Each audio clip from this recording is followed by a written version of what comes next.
And they're off.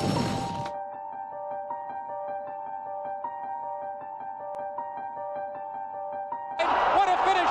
Wild again. Gate Dancer, slow goal in between them. Those three in a dramatic finish. And here's the wire. Wild again does it. Waiting inside information. Oh, look at this! A colossal victory. And Heavenly Kaiser Stampede will be second. Inside information won by a dozen lengths. High Chaparral, the defending champ, to take it to foul bomb. These two arch rivals head to head with Joe Hart bearing down on them. It's going to be a three-horse photo finish in the turn. Here's the wire. Photo finish. High Chaparral.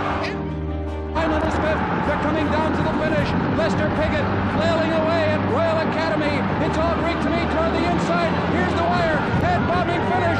Royal Academy does it. And the living legend out of retirement, 54-year-old Lester Piggott.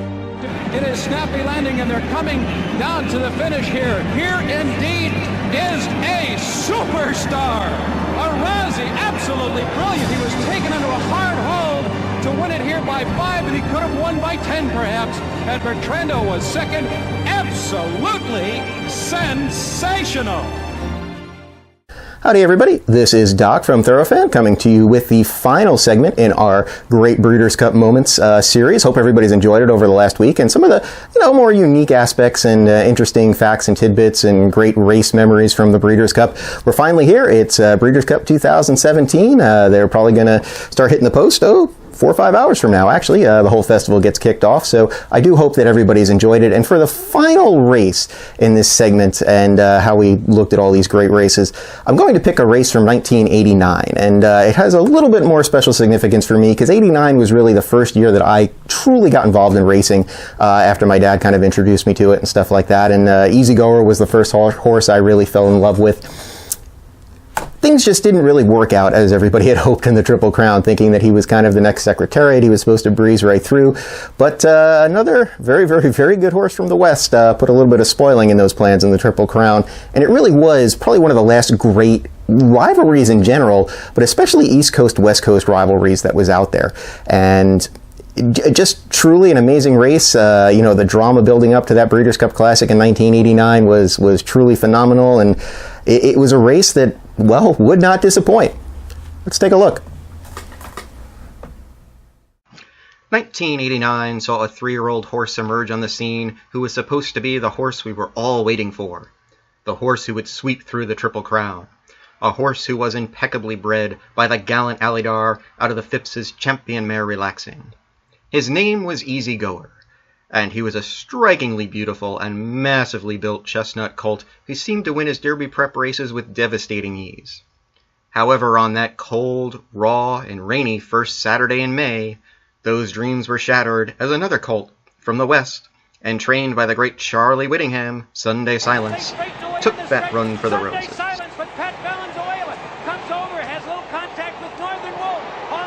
Houston is dropping out of it. Gansel is still tough. On the inside then comes Easy Goer and awe-inspiring, but with a 16th of a mile to go. And here comes Sunday Silence through the stretch, coming to the finish of the Derby. Sunday Silence wins this Derby by 2 lengths. It's a photograph between Easy. Most who saw that race felt it was a fluke, and Easy Goer did just not take to the track that day at Churchill. He had lost the Breeders' Cup Juvenile there 6 months earlier on a very similar muddy track. They all figured he would show his true form and rebound in the Preakness. Sunday Silence was there as well, and it set up for a Triple Crown race that the late Jim McKay so appropriately exclaimed that none who saw it would ever forget.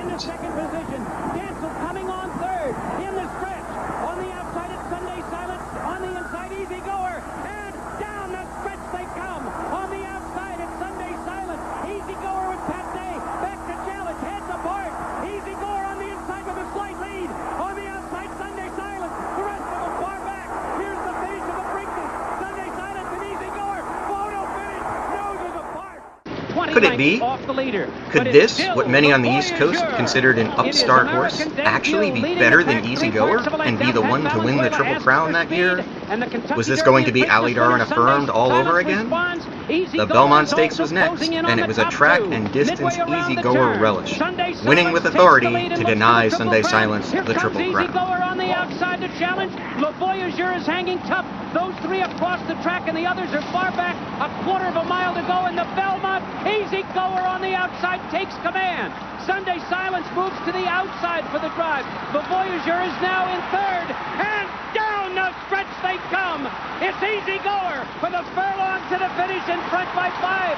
Sunday Silence appears beaten. Le Voyageur is third. Down the stretch, and it's Easy Goer with Pat Day winning the Belmont and denying Sunday Silence the Triple Crown. From there, each horse went their separate ways. Easy Goer reeled off 5 straight Grade 1 wins in New York, including that Belmont Stakes. He won the Whitney, the Travers, the Woodward, and the Jockey Club Gold Cup. That is a feat I can almost say with a surety will never be duplicated by a 3-year-old horse again. Sunday Silence actually lost his next race after the Belmont, but won the Super Derby with complete authority. The stage was now set for Southern Florida and the Breeders' Cup Classic, a race that will be known forever as the race of the decade.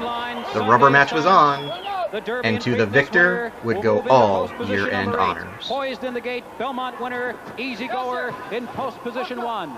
They're standing in line, and they're off. Sunday Silence breaks alertly. Easy Goer was off a step slow toward the inside. Slew City Slew, Blushing John, and Present Value. And they're passing us now for the first time. Slew City Slew is out to take the early lead now, and he's opened up a quick lead here of 2.5 lengths. Blushing John is second on the outside. Present Value is third. Sunday Silence is grading in 4th position. He's 6 lengths off the lead. Preselecto is 7th.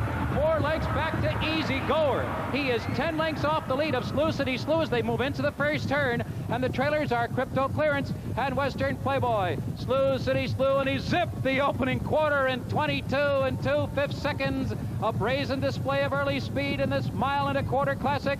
Blushing John is tracking him as they make their way onto the backstretch now. Sunday Silence poised on the outside third. Present Value to his inside. Then Me Selecto.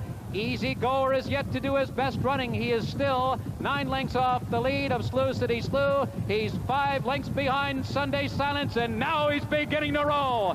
They've run a half mile in 46 1/5 seconds.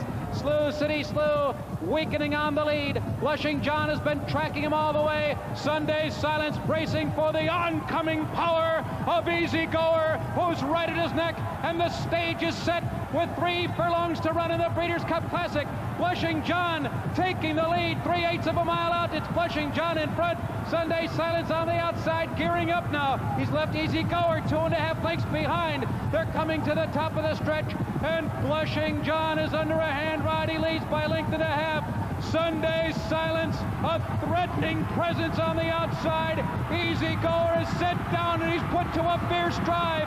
Coming to the final furlong, Sunday Silence surges to the front. Blushing John trying to fight back.